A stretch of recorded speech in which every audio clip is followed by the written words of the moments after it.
जय हिंद defence aspirants, welcome back again. This is Divyanshu Pandey. Indian coast guard ने assistant commandant notification 2025 batch की अब रिलीज कर दी है। तो चलिए जानते हैं कि इस नोटिफिकेशन में क्या है खास। As eligibility, vacancy, exam criteria और नंबर ऑफ स्टेजेस क्या रहने वाले हैं। शुरुआत करते हैं आज के सेशन के। जैसा कि हम सभी जानते हैं कि इंडियन कोस्ट गार्ड हर साल असिस्टेंट कमांडेंट की वैकेंसीज आपकी लेकर आती है और इस बार इस वैकेंसी में सभी भारत के कैंडिडेट्स ग्रुप ए के गेजेटेड ऑफिसर आपका बन पाएंगे। इस फॉर्म की जो है ऑनलाइन रजिस्ट्रेशन आपका 19 फेब 2024 से आपका स्टार्ट होकर 6 मार्च 2024 तक रहेगा, यानी कि लगभग 15 दिन जो है आपका रजिस्ट्रेशन का प्रोसेस खुला रहेगा। और आप सभी को www.joinindiancoastguard.cdac.in के वेबसाइट पर जाकर अपना रजिस्ट्रेशन और अपने ऑनलाइन एप्लीकेशन को सबमिट करना है। इस बैच की अगर हम वैकेंसीज की बात करें तो यहाँ पर आप देख सकते हो कि ग्राउंड ड्यूटी के लिए, जिसको हम जीडी कहते हैं, उसमें टोटल 50 वैकेंसीज हैं। और अगर हम रिजर्वेशन वाइज सबको बांटें तो एससी के लिए 6, ST 7, OBC 18, EWS economic weaker section 2, unreserve category 17 और इस प्रकार से टोटल 50। वहीं पर ऐसे एस्पिरेंट जो कि टेक्निकल, इंजीनियरिंग या फिर इलेक्ट्रिकल ब्रांच के हैं और वो इस आपके ब्रांच में जाना चाहते हैं तो उनके लिए 20 वैकेंसी है। एससी के लिए 5, एसटी के लिए 2, ओबीसी 8, ईडब्ल्यूएस के लिए 0, अनरिजर्व कैटेगरी के लिए आपका 5, तो टोटल आपकी 20, यानी कि नंबर ऑफ टोटल वैकेंसी आपकी 70 है।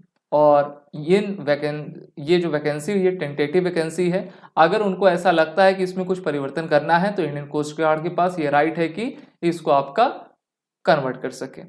अगर हम इंडियन कोस्ट गार्ड के अगर एज, जेंडर और एजुकेशनल क्वालिफिकेशन की क्राइटेरिया को देखें तो अगर आप जीडी के लिए अप्लाई करेंगे तो उसके लिए आपकी एज 21 से लेकर 25 होनी चाहिए as on 1 July 2024।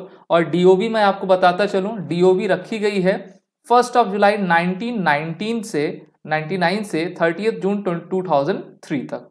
5 years relaxation for the personnel serving in the Coast Guard और equivalent person in the Army, Navy, Air Force. Educational qualification क्या है? So should have hold a degree of recognized university with minimum 60% aggregate marks. Math और physics आपका class 12th में होना चाहिए। इसी के साथ 10+2+3 स्कीम ऑफ एजुकेशन और equivalent with minimum 55% aggregate marks in mathematics and physics.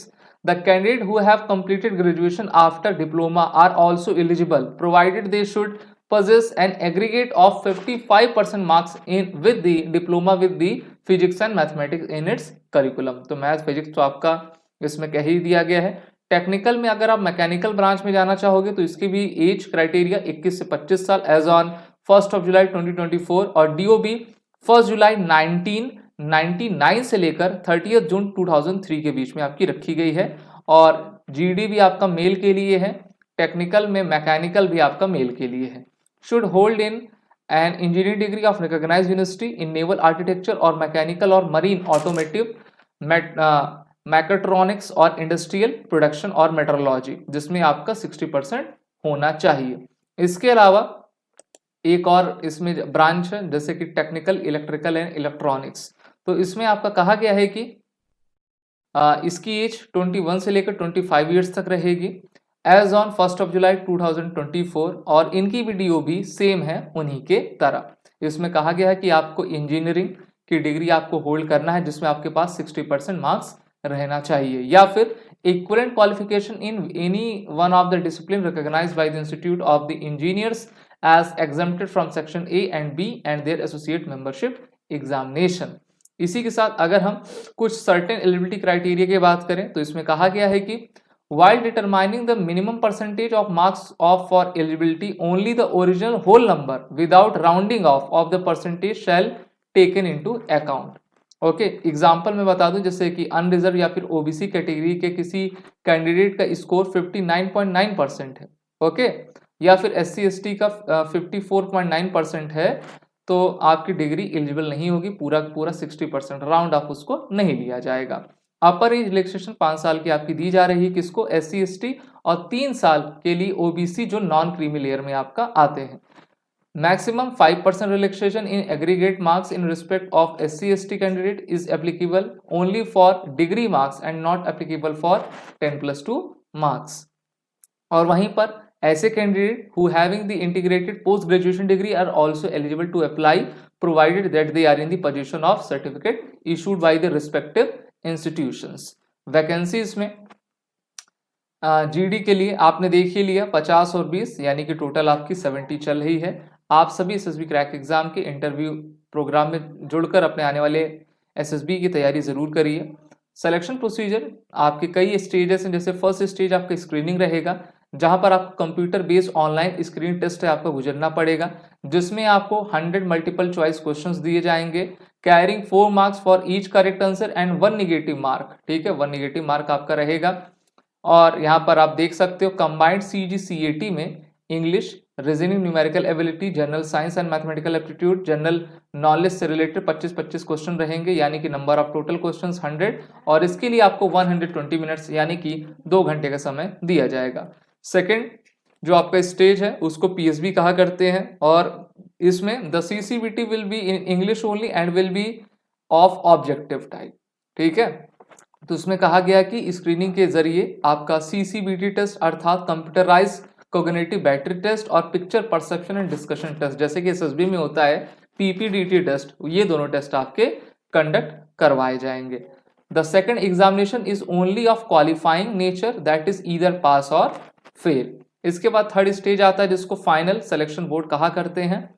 तो देखिए, तो यहाँ पर अपने ई एडमिट कार्ड को लेकर आपको जाना है। FSB is conducted at the coast guard selection board, जो कि आपके नोएडा में है, 5 दिन के लिए आपका चलेगा। एक प्रकार से आप कह सकते हो कि FSB psychological test, group task, interview, ये सभी आपके होंगे। और इनका जो फाइनल रिजल्ट है वो अप्रैल जो रहेगा उस समय तक बता दिया जाएगा, 24 तक बता दिया जाएगा। ठीक है, इसी के साथ हम आगे बढ़ते हैं। स्टेज 4 में मेडिकल एग्जामिनेशन, स्टेज 5 में आपका इंडक्शन रहेगा, जहां पर आपको इंडियन नेवल एकेडमी एजीमाला के लिए जाना पड़ेगा।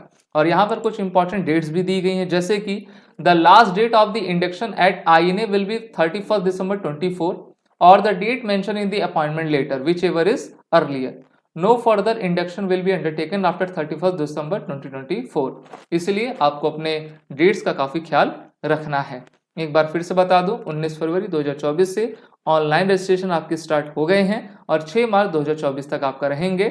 ज्वाइन इंडियन कोस्ट गार्ड.cdac.in की वेबसाइट पर जाकर आपको अपने फॉर्म को भरना है। तो कैडर आपने देखा ही, जीडी टेक में आपका इंजीनियरिंग और इलेक्ट्रॉनिक्स है, जिसमें stage first April 24, stage second May 24, third June August, stage fourth June November और फिफ्थ स्टेज आपका एंड दिसंबर में हो जाएगा। इसके लिए आपको काफी तैयारी करने की जरूरत पड़ेगी, इसलिए आप सभी एसएसबी क्रैक एग्जाम के एसएसबी इंटरव्यू ऑनलाइन कोर्स में जरूर जुड़िए, जिसकी लिंक नीचे डिस्क्रिप्शन बॉक्स में दी गई है, और वॉरेट 10 कोड का यूज करिए जिससे कि आपको 10% का फ्लैट डिस्काउंट मिल जाए। जय हिंद। अगर आप एक डिफेंस एस्पिरेंट हैं और SSB interview, NDA, CDS, AFCAT जैसे एग्जाम्स के लिए प्रिपेयर कर रहे हैं, तो आप एसएसबी क्रैक एग्जाम्स के कोर्स को चेक करना ना भूलें। आप हमारी लर्निंग एप्लीकेशन को गूगल प्ले स्टोर से भी डाउनलोड कर सकते हैं।